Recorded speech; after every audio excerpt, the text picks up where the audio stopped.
This month, the COP30 on climate change is taking place in Belém, Brazil. On this occasion, we met Mamadou Mbodji, the president of the African Friends of Nature, a leading expert on the consequences of climate disruption across the continent. What exactly is happening and how can Africans respond? He shared his insights with Laurent Sustras. Listen to him. Mamadou Mbodji, welcome to Initiative Africa. Let's begin with your journey. You're the president of the African Friends of Nature network. Where does your passion for climate justice and protecting natural habitats come from? First, thank you for inviting me to this program to discuss such urgent issues around climate justice.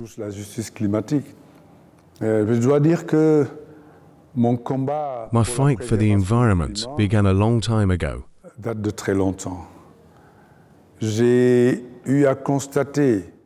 I remember noticing, even as a child, that the ecosystems I grew up with were starting to vanish.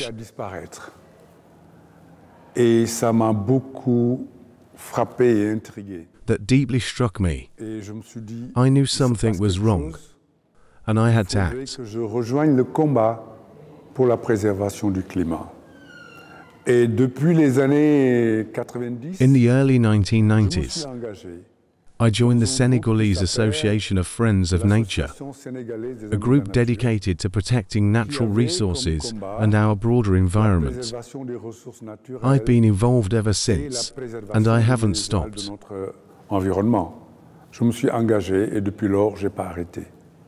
How is the climate crisis manifesting across Africa today? What are the most visible impacts? Our ecosystems are collapsing. The effects of the climate crisis are already devastating here. Let's start with the primary sector: fishing, farming, and livestock, which sustains most African communities. C'est des secteurs drastiquement touchés. En parlant de la pêche, fishing is being destroyed by industrial overexploitation. Foreign trawlers strip our oceans bare, leaving small-scale fishers impoverished.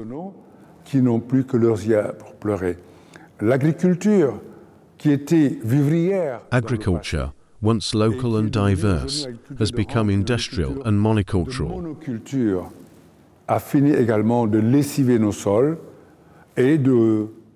Exhausting our soils and making once fertile land barren.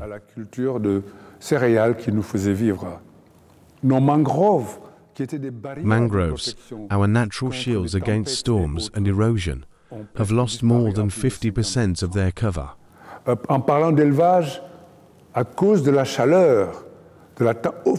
As for livestock, rising heat and droughts have dried up pastures and watering holes, killing large numbers of animals. When we look at human-induced disasters like pollution in Nigeria's Niger Delta or toxic mine spills in Zambia, what do these cases evoke for you? Frankly, outrage. These communities never asked for this. Yet, because of greed, from both corporations and states chasing profit,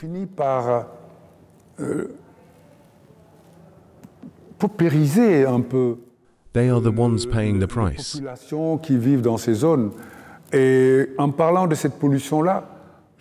And I don't believe African governments or civil societies alone can fight this, not without proper accountability and resources from the polluters themselves. Those who contaminate must take responsibility and finance full cleanups. Right now, local populations are left living in intolerable conditions. Do you think the principle of compensation is gaining ground in Africa? Is justice equipped to deal with such cases? Zambia seems to have shown some awakening. Unfortunately, in most sub-Saharan countries, we're still far from holding powerful multinationals accountable.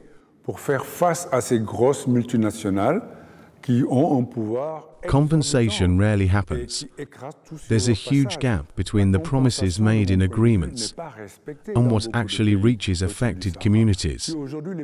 But yes, what happened in Zambia is a glimmer of hope, a collective awakening. I truly wish to see that same energy spread across other African nations, because time is running out. If we don't act, it's entire communities that will disappear. Let's talk solutions. You often visit rural communities. How do you assess awareness levels and what can people do in their daily lives? Bon, elle est très lente, la prise de conscience.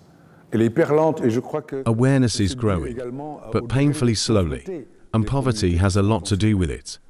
Many people are focused simply on surviving, eating, drinking, getting through the day. Se nourrir, boire, et pour que cette population-là puisse prendre conscience, il faut vraiment de gros moyens. To truly raise awareness, we need strong support systems to help these communities adapt and take part in the global fight. Qui leur sont destinés sans qu'on leur demande leur avis.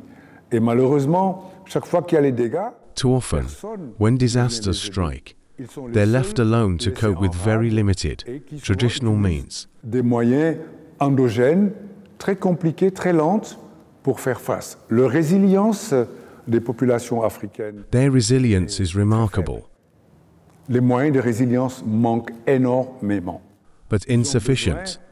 What they need are resources, training, D'être accompagnés pour pouvoir être beaucoup plus résistants par rapport aux impacts des changements climatiques, par rapport and real également support to aux withstand the impacts of climate change and industrial pollution. polluer leur environnement qui les faisait vivre. You've worked on practical initiatives like introducing improved cook stoves that use less wood and produce less smoke. What impact have you seen?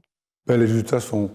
Je ne pourrais pas aller dans les chiffres, mais... The results have been very encouraging. I first came across this idea in Guinea in 2019 and shared it with our international network, which helped fund the rollout. Financer le voyage, je crois que les résultats commencent à se faire voir.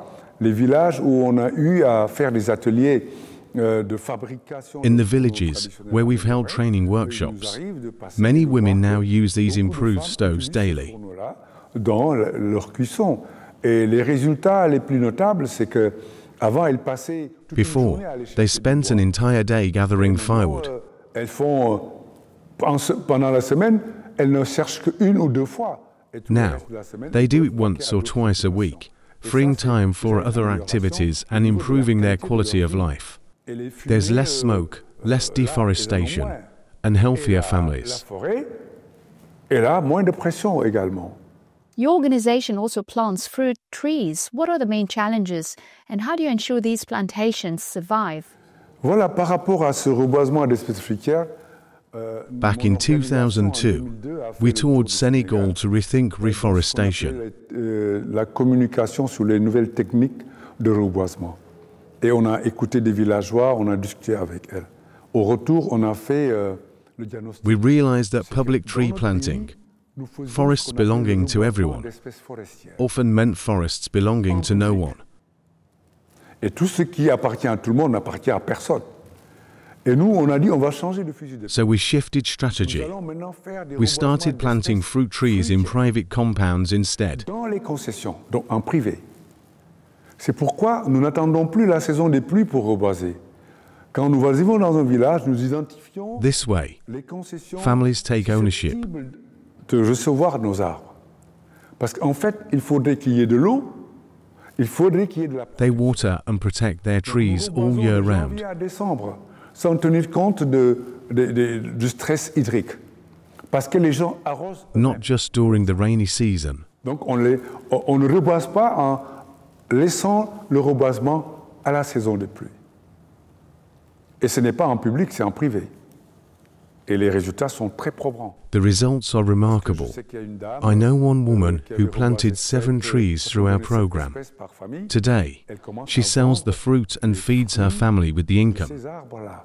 Elle dit qu'elle nourrit sa famille avec. Finally, COP30 is being held this month in Belém, Brazil.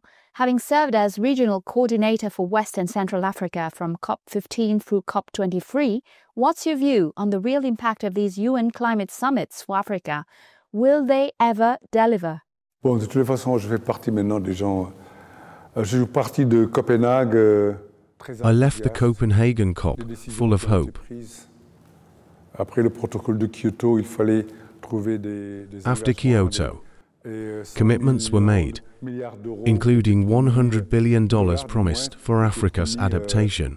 À l'Afrique pour son adaptation que nenni. Et je sais que j'étais à la COP. But that money never came. I also left Paris COP21 optimistic, yet nothing much has changed on the ground. Voir vu sur le terrain. Mais je crois qu'il y a un manque de volonté politique. Frankly, there's a lack of political Le will. constat que j'ai fait, et depuis Bonn, je crois que j'ai arrêté d'aller au COP parce que je me dis que c'est. I've come to see these summits as endless parades of leaders who talk, sign, and walk away. Qui signent des choses qu'ils ne respectent pas. Or, l'Afrique ne peut plus attendre. Meanwhile, Africa cannot wait. Et or, eux, ils ne voient pas ce que j'appelle, moi, l'urgence. We face what I call an African urgency, Pour s'adapter. an emergency of adaptation. If I could, I'd suggest pausing to COPs entirely and directing those funds straight to vulnerable nations. Ça apporterait beaucoup plus de bémol à ce que nous sommes, notre lutte pour la préservation That would have far more impact than 1,000 speeches. des personnes vulnérables à travers le monde.